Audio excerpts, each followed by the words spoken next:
After years and years of small ball, most of it successful, Steve Kerr has come to the realization that it may be time to change things up. How are they going to do that? We'll debate that on Locked On Warriors. You are Locked On Warriors, your daily Golden State Warriors podcast. What are they going to say now? Part of the Locked On Podcast Network, your team every day.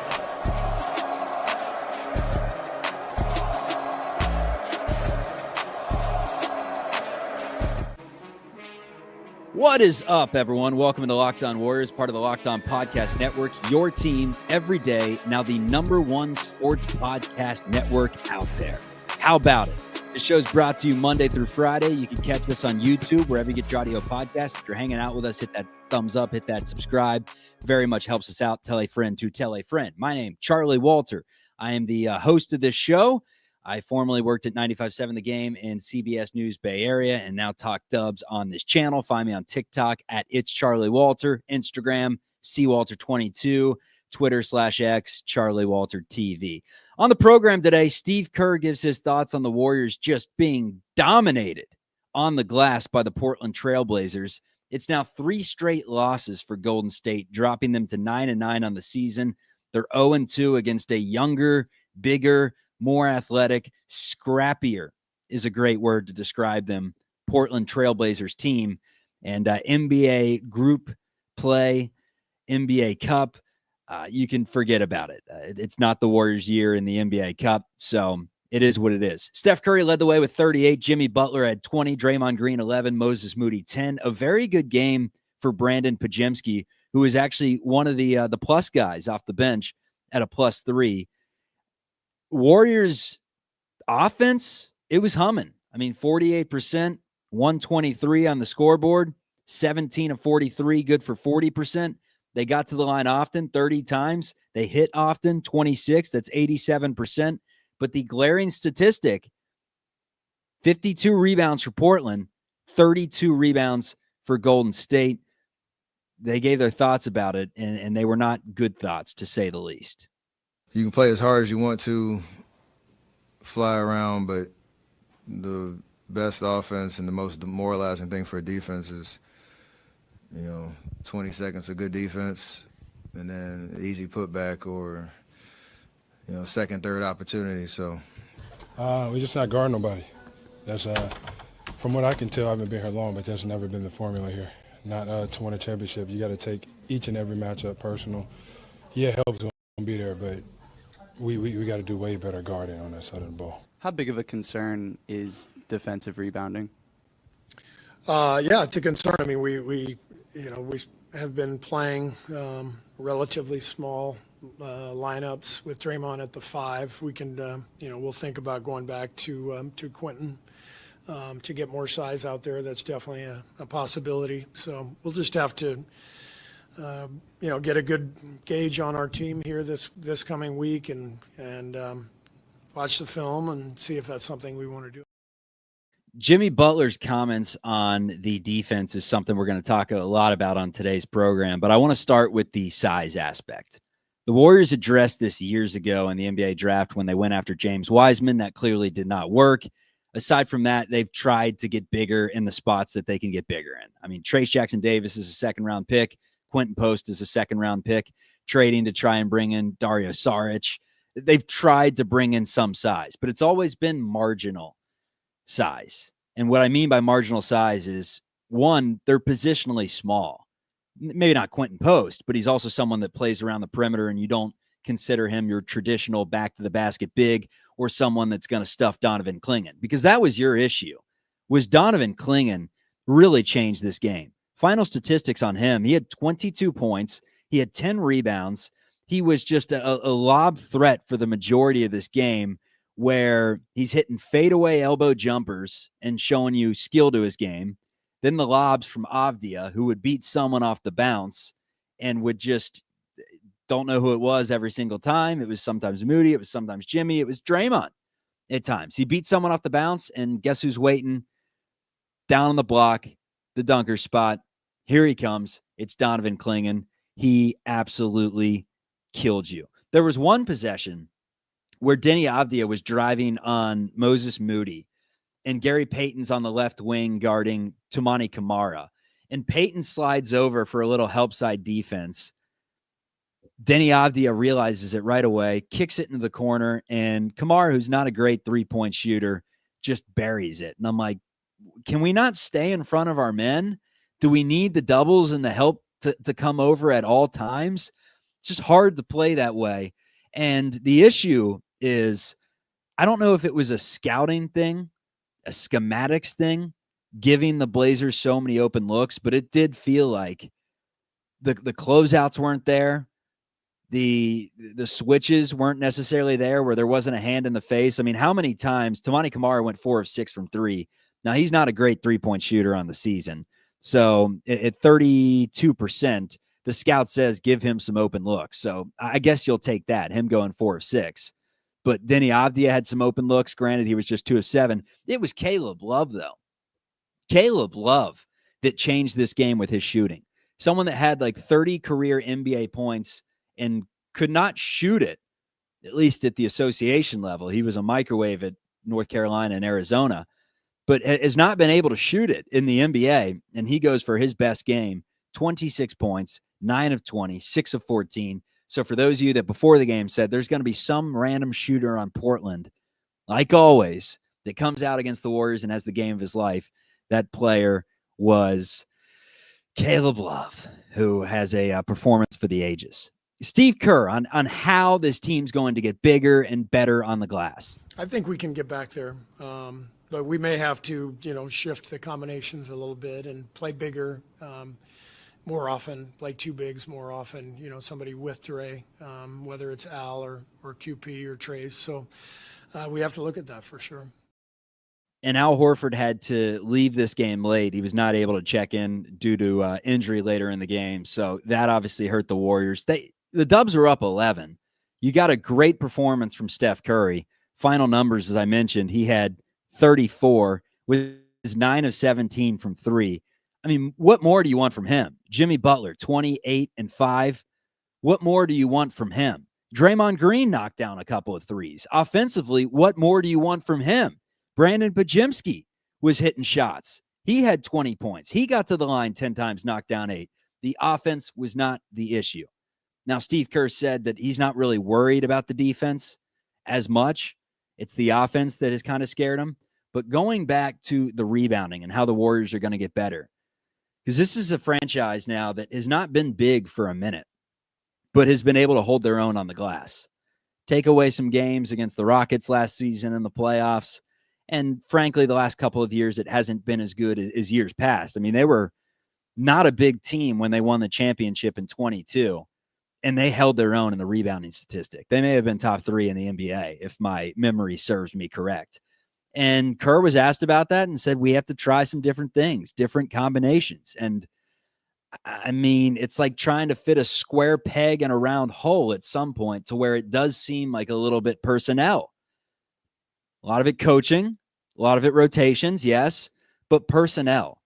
The Warriors don't have the dudes to compete with a team like the Trailblazers that just give you matchup problems with their speed, with their athleticism, and with a 7'3" Donovan Clingan down low who can slightly stretch the floor, and you just have no one that can really do anything on him. Straight up. Let's talk some defense coming up. Get to the comments as well in the program today. Live edition from a hotel in San Jose, California. Beautiful place down here in the South Bay today. It's got to be about 68 with just no clouds in the sky, staring at the Adobe building straight ahead. It's beautiful stuff. On my way up to Pacifica to go surfing here soon. Whoa, great day in the Bay Area. But not a great time for the Warriors, who lose their first home game of the season, who've now lost 3 straight, and who played well offensively and still could not take down a Portland Trailblazers team that I think is pesky, I think is on the rise, but at the end of the day, you're as good as your record, and the Blazers are 7-9 with 2 of those 7 wins coming against the Golden State Warriors. All right, let's get into the defense that's coming up. And most importantly, he a dog. We need more dogs. Today's episode is brought to you by our friends over at Quo. Let's talk about something every business owner knows too well: missed calls. When a customer tries to reach you and can't get through, That's money slipping away. Quo, spelled Quo, is the smarter way to run your business communications so you never miss an opportunity. Quo is the #1 business phone system built for 2025, not 1995. It's simple, modern, and designed to help you communicate faster, look more professional, and stay connected wherever you're working. I love that Quo works right from your app on your phone or your computer. No extra devices, no clunky landlines. Makes small businesses feel big and big businesses feel efficient. No wonder over 90,000 businesses are already using Quo. Try Quo for free at quo.com/LockedOnNBA. That's Quo, QUO.com/LockedOnNBA. And yes, you can even keep your existing number. Quo, no missed calls, no missed customers. Today's episode is also brought to you by DoorDash. The NBA season's heating up, and DoorDash has found the perfect way to keep fans in their bag all season long. Whether you're watching for the highlights, your fantasy team, or just your favorite player, DoorDash makes every game even more exciting. DoorDash is the official on-demand delivery platform of the NBA, and they're celebrating with something called the bag drop. What that is, every time an NBA player scores 50 points in a game, so Maxey the other night, I hope you got in on this one, DoorDash drops 50% off your order with Dash Pass the next day, and you're automatically entered for a chance to win the ultimate fan bag. We're talking player-inspired drip, exclusive gear, and stuff you'll actually want. Headphones, ice, socks, it's all delivered.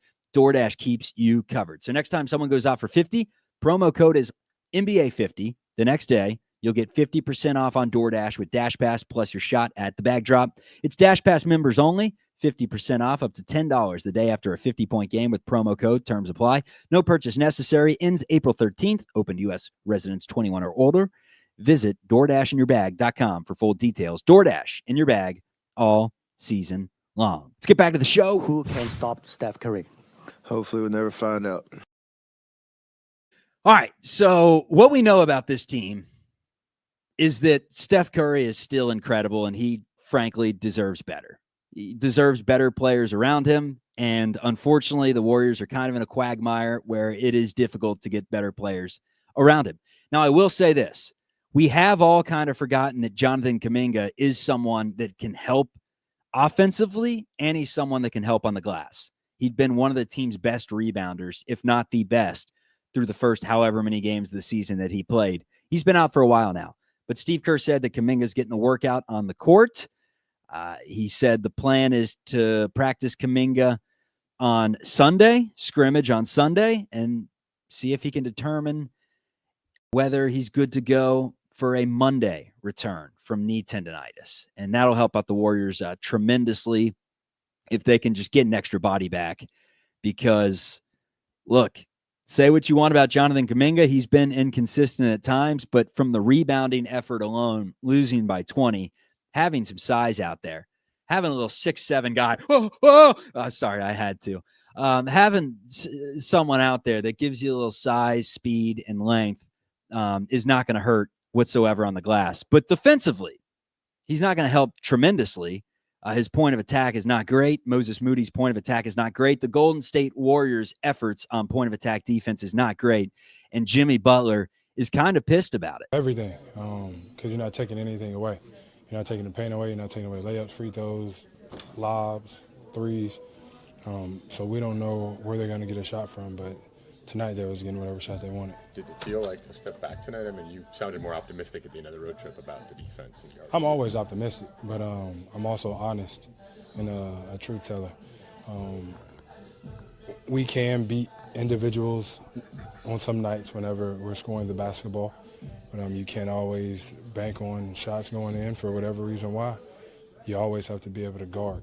Until we get back to guarding and taking when people score on us personally, we'll be in some, I don't know what's the word, we'll be in some funk for a while. But I think we can snap out of it. We're finna practice too, so that's good.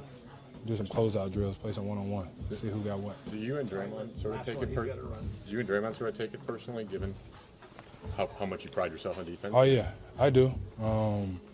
I know for a fact he does. He'd be livid. He could care less about who makes what shot. Right. He wants to get a stop every play down the floor, as he should, because he's doing the toughest part. If you're being real, he got to help and box out and block shots and get the rebound. Honestly, I'd be pissed if I was Dre too. Too many straight line drives. Obviously, they're a bigger team than us. And so when our big has to rotate over so many times, it just leaves for lobs and offensive rebounds. And they were untimely defensive breakdowns. It just felt like the Warriors could not stay in front of their men. The Klingon lob was it was an evident showcase of how the Warriors defense just got beat throughout the night. It was usually Avdia, but really anyone slithering into the lane. Warriors defense collapsed. There's no one with any sort of size at the back of the line to give Klingon any sort of a fight near the rim and easy lob. If it wasn't that, it was just poor rotations, weak closeouts, just not getting the hand up. I mean, how many times do you see in a game? And granted, it's a tough comparison because Steph Curry is the greatest shooter of all time and the Blazers are a pretty pedestrian three-point shooting team. But how many times in a game do you see Curry or Pajimski or really anyone for the Warriors, aside from Peyton or Draymond Green, have multiple feet to operate on the three-point line? You're typically looking at someone in their grill. That was not the case with the Warriors defense last night. It just felt like they were sagging quite a bit, giving Blazers shooters space to tee it up. And okay, that's fine. But at some point you got to change the scout when you see that they're knocking down shots. And that's what they were doing. I mean, they shot 16 of 45 from three for 36%, 16 threes, almost as many as the Warriors 17 who shot it well. So that kind of killed you. And then not only that, if you are sagging, you better hope that they don't beat you inside the three-point line. And they were doing that as well with the lobs, with the mid-range, with the just getting all the way to the basket and specifically to the free throw line. They got there 32 times, did Portland. They knocked down 27 of them. It was overall just not a great defensive performance from the Warriors. Jimmy Butler has not been happy with the defensive performance thus far. Statistically, it says that the Dubs are pretty good on the season defensively, but some of the last few games, it's not felt that way. And we will see what changes they make. Is the coaching staff and Curry and Butler and everyone have alluded to the fact that they haven't had many opportunities to practice or scrimmage, and that they will to kind of recollect and get the train on the tracks over the weekend ahead of their game on Monday with the Utah Jazz. Running through the box score, I mentioned Butler 20, Draymond 11, 38 for Steph Curry. I said 34 earlier. It's because ESPN, I got to get rid of the ESPN app. They're doing this thing where they put the minutes before the points, and it's just driving me crazy. The minutes used to be all the way on the right side because it's somewhat irrelevant. When you're looking down a box score, you're looking at the first thing on the left. And so Curry played 34. He had 38. Moses Moody had 10. Will Richard had 2 in 9 minutes. Trace Jackson Davis played some minutes, had 2 points. Al Horford had 7. Quentin Post had 7. 0 for Buddy Hield in his 16 minutes. 0 of 1 shooting, 0 of 1 from 3.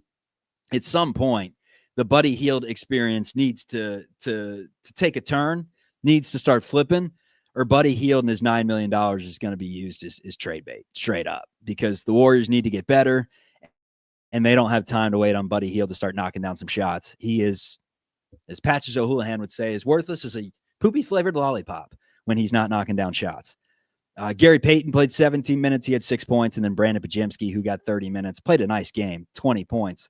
We've been giving Pajimski the heat that he deserves for not playing well, and we'll give him a shout when he plays great. And Pods was one of the bright spots in this game, no doubt about it. And then on the other side of the coin, Moses Moody was a negative, and he has not been good. He was a minus 15, a team worst. He has not been good since that Pelicans game. And between him, Kuminga, and Pods, those three dudes, I've said it, the big three. There needs to be some consistency from those three, and it's 1 of 3. It's 0 of 3. It's 2 of them are out in a given night. You got to get 2 of those 3 guys playing well each and every night, or you got to find a consolidation trade to get someone in that's going to play consistently every single night, because other teams just have dudes. Other teams just have guys that show up no matter what day of the week it is, and the Warriors just don't have those guys up and down the bench, and it's becoming a problem. Kolsky will tell you a million times over, just get the Warriors to the playoffs, have them healthy, and all will be well in the world. Just give Steph Curry a shot. They got to get to the playoffs first. They're currently 9-9. They lost their first home game, and you better beat the Utah Jazz. The sky is not falling in November, but it's falling on this current iteration of the Warriors. And granted, this current iteration of the Warriors changes when DeAnthony Melton returns, when Seth Curry returns, and when Jonathan Kuminga returns. So they have reinforcements coming internally, but you don't want to be behind the 8 ball when those dudes come back for the dubs. Some other notes that I looked at, Michael Porter Jr. is kind of balling right now for the Brooklyn Nets. The Nets are in just a position where, like, what the hell is Michael Porter Jr. doing for the Nets? He's an asset that they could easily move. Was that their plan when they brought him in? Hey, let's get rid of Cam Johnson. Let's bring in Michael Porter Jr. and let's use his contract to bring back draft picks and maybe someone like a Kuminga. I don't know. Is Michael Porter Jr., and this isn't a statement, it's a question, is he someone that could help the Golden State Warriors win some games? Former top draft pick, someone that gives you legit size, someone that can give you some perimeter skills, can knock down some shots, good offensive player, and an NBA champion. Let's not forget that. Is he a little strange with some of the comments that he makes from time to time? Yes. Does that affect him if he comes to Golden State? No. He's good on the floor. So you tell me, is that someone that would help you out? How much would you be willing to give up for Michael Porter Jr.? And what other names would they be looking into? Sabonis was a name that had been floated around. He's hurt. That's not going to happen. Anthony Davis, scratch the beard on that one. I mean, the thing is, only way to get Anthony Davis would be include Draymond Green or Jimmy Butler. And if you didn't do that, then the only way would be if there's some form of a wave and a stretch to where they stretch out the contract, do the Mavericks. But it sounds like they're exploring trading Anthony Davis, and he's someone that gives the Warriors some size, gives the Warriors some experience, things that they need. Let me know. Other news. Statistically, Steph had 18 in the second quarter. He was awesome. But the lobs were mind-numbing. And again, statistically, the defense is good. The offense is bad.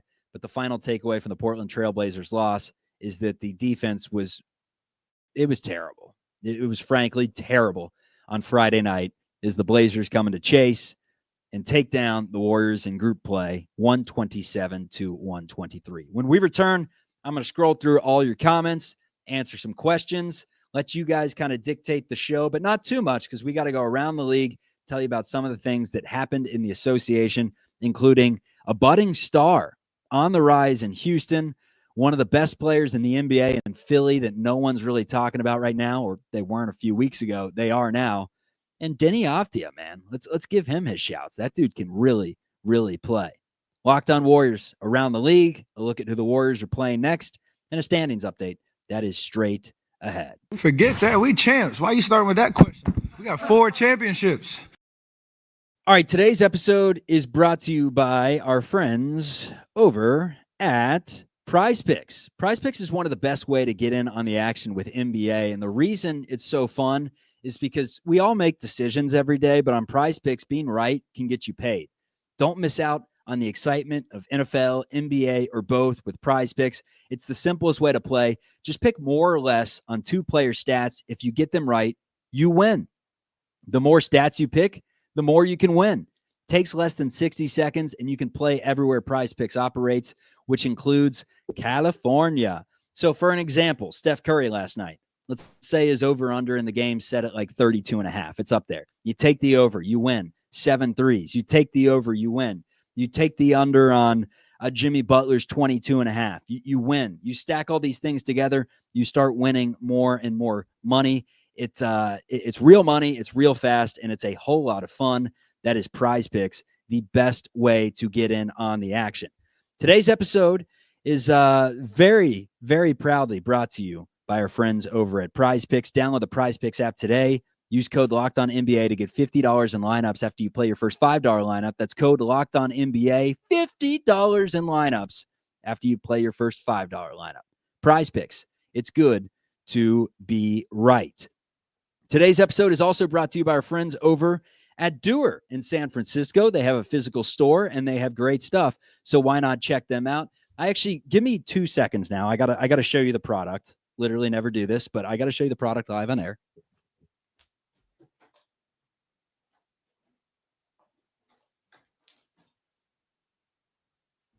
And that's terrible podcasting. I can't find them. But that brings a little more intrigue to the ad read that we have. But anyways, my jeans are somewhere scattered across the hotel room. Doer jeans wear. The reason they're great, 5 times the stretch of traditional denim. They're made with Cool Max. It regulates your body temperature.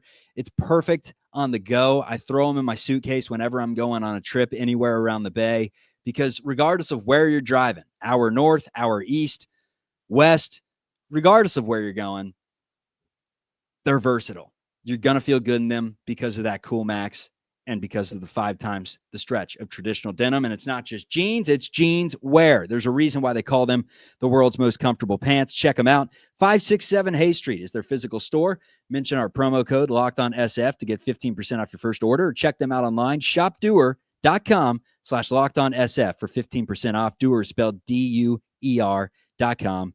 That is shopdoer.com/LOCKEDONSF. All right, let's get back to the show. And buddy, stop trying to dribble the ball. All right, so we teased it. Some of the things I want to get to on the program before I get to your questions are what's going on around the association right now. And let's start with Friday night's contests where the Brooklyn Nets picked up their 3rd win of the season, and Michael Porter Jr. scored 33 and grabbed 8 rebounds in the game. And I asked the question again for those of you tuning in late on the live show, would Michael Porter Jr. help this team win? The Brooklyn Nets are an obvious trade candidate for a multitude of reasons, but their window is very, very, I mean, it's rubber cemented shut. That thing's not opening anytime soon. They stink. They just need assets. The Warriors have assets to give. Is Michael Porter Jr. someone that could be worth it? The Houston Rockets and the Toronto Raptors are 2 very good teams. Both had different results in group play. Let's start with the Raptors. They're getting 20 from Scotty Barnes, 20 from Brandon Ingram, 20 from RJ Barrett consistently every night. They're doing all their work inside the arc, and they're a team that proves size does matter, because that's a big team with a lot of wings that don't shoot a ton of threes, that play a new style of, getting it inside the paint, getting out in transition, and really good mid-range team. They beat the Wizards 140-110. The Raptors are 11-5. Meanwhile, the Rockets lost to the Nuggets. The Rockets are 10-4.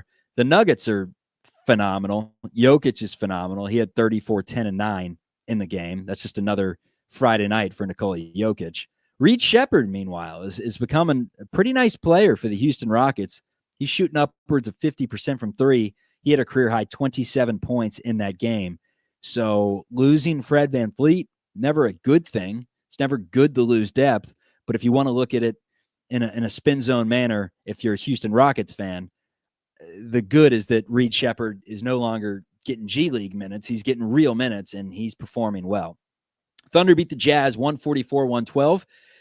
Golden State will see the Jazz on Monday. Keontae George and Lowry Markkanen are the 2 guys for the Jazz that we will be previewing on tomorrow's show. Keontae George had 20 points, 8 assists in the game. Shai Gilgeous-Alexander for the Thunder, what do you know, 31-8. And then some other games around the league. Anthony Edwards went for 40, but lost to the Suns.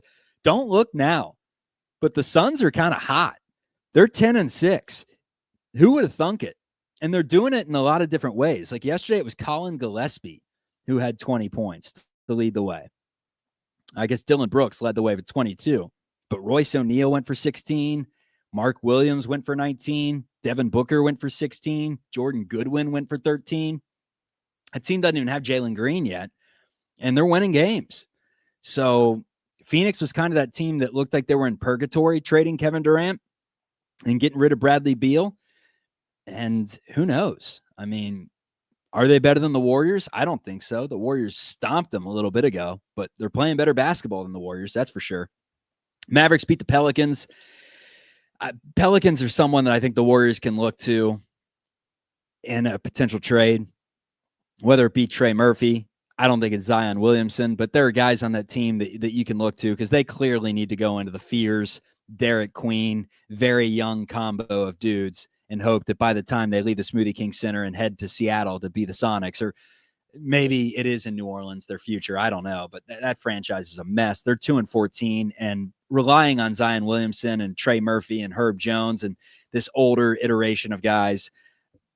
That's not their move. Their move is to stockpile assets. And if the Warriors are interested in any of those guys, they may be available.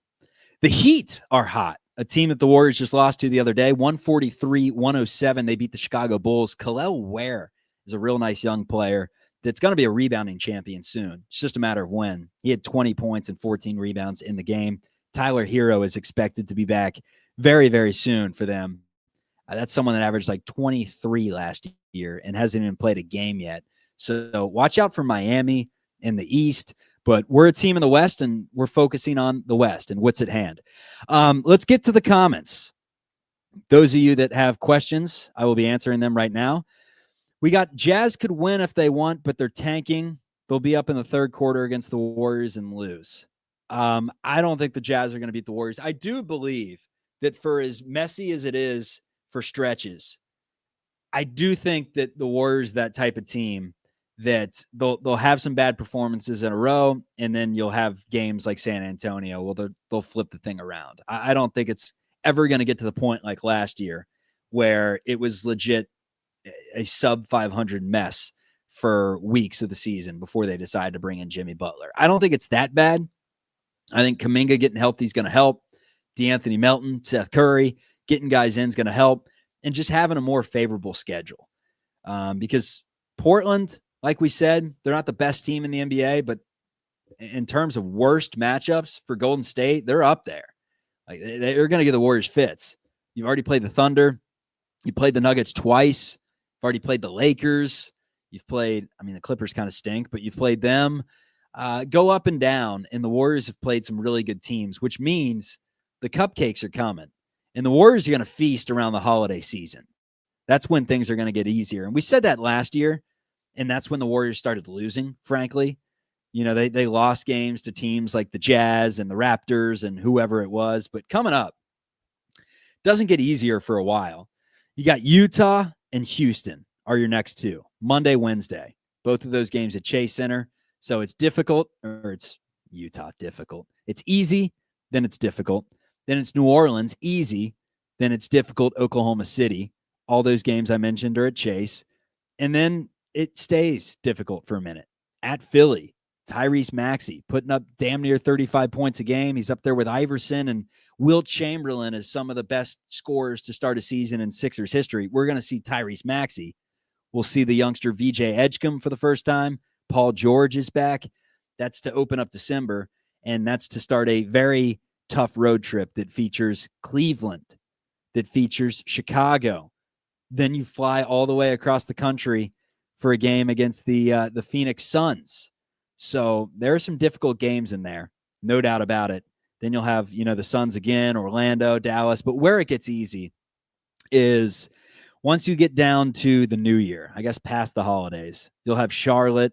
You're going to follow up Charlotte with Utah, with the Clippers, with Sacramento. Atlanta's on the rise, but they're a beatable team. Charlotte's in there again. And frankly, you go through and through the schedule, and unfortunately, you're not in the East. You don't play Washington and Brooklyn 4 times a year. You get them a handful of times, that's it, and you better win those games, because aside from that, nothing is going to be easy in the Western Conference. Taking a look at the Western Conference right now and how the Warriors stand in the play of things as of November 22nd at 2 o'clock Pacific time, the Warriors are in 8th. So they'd be in the play-in game right now, taking on the Minnesota Timberwolves in the 7-8. And that's not how the format works. The Timberwolves would be taking on the Jazz in the 7-10. The Warriors would be taking on the Blazers in the 8-9. So you want the Blazers again in a do or die situation. That's why you got to start winning some games coming up here soon. The Suns are in that 6th slot. I don't think Phoenix is going to stay in that 6th slot, but everyone else, Thunder, Nuggets, Lakers, Spurs, Rockets, you don't expect a ton of movement there to where the Warriors are going to be battling to get a playoff spot this year. Play-in, they should be good. Play-in, unless Memphis or LA starts heating up here soon, I don't think you have to worry about the Jazz catching up to you. And so unless things go horribly, horribly wrong, the Warriors' floor is a 10 seed. That's their floor. So we're going to at least have an opportunity for meaningful basketball come postseason. But we hope it's as a 6 or below and not, or I guess above in this case, and not in that play-in tournament that means you're behind the 8 ball most of the season. We do not want that. Some more questions to get to. Does pods on the court at the same time as Steph make us a better team or not? Not necessarily. Again, I've seen a lot of comments coming in saying that Kerr's the issue, rotations are the issue, whatever. I'm a fan of the half and half. I'm a fan of logic at the same time as some questioning. And the logic says that you go up and down the Warriors roster and you can't fit a square into a round peg, a square peg into a round hole. You can't do it. You go up and down the roster and different combinations work different nights. But for those of you clamoring, hey, we need more Trace at the same time as Horford, or we need Draymond and Trace on the floor at the same time, then where's the offense coming from if you're playing those two together? Okay, we want more QP and Draymond on the floor at the same time. The analytics say that lineup has had some issues from time to time, and you're running into the same issues that we've been talking about all season of this team not having enough size, not having enough two-way players that can really put the ball in the basket while also getting stops. Other teams in this league have them, specifically the best team in the NBA, who's now 16-1, the Oklahoma City Thunder. 16-1. They got plenty of two-way guys. The Warriors just do not have it. And here's the deal. We'll talk about this on tomorrow's show. I'll get Kolsky on because we both had some good takes on this, or at least some opinions that were strong. The Warriors are in a position right now where it just does not feel like they can catch Oklahoma City. It doesn't feel like, aside from you believing in things from the past and the miracle that is Steph Curry, it doesn't feel like they can beat Oklahoma City in a 7-game series. And if you're in a position like that in life, the only thing you can do is rebuild. And the Warriors have dudes right now that they could flip and stockpile just in abundance of assets, in abundance. Here's the issue. I mentioned this to Kolsky. I said, hey, remember when the Thunder traded Paul George, and everything that's led to their 16-1 start is due to that one trade, trading Paul George? And his comment back, which is extremely fair, Paul George wasn't a staple of the Oklahoma City Thunder. They had no ties to Paul George. It was easy to move on from him. Moving on from Steph Curry, you can't do it. The Warriors are in such a tough spot. And the best thing that you can do is try to make some moves around the margins, try to get one more guy, try to make consolidation trades to do what they did a season ago and kind of rev up the engine. A team that has something in there for spurts but can't connect it all together. Find that one guy, that one engine, the one oil that you can dump in that machine and it starts running again to try and compete with some of these teams from the top. But dude, Spurs 11-4, you beat them twice. Lakers 11-4, you beat them the only time you played them. Nuggets 12-3, you beat them the only time you were healthy. So as much negativity as there is around Dub Nation from time to time, you got to point to the positives too. And that is they can truly beat anyone on any given night. It's just been ugly and inconsistent the last few weeks.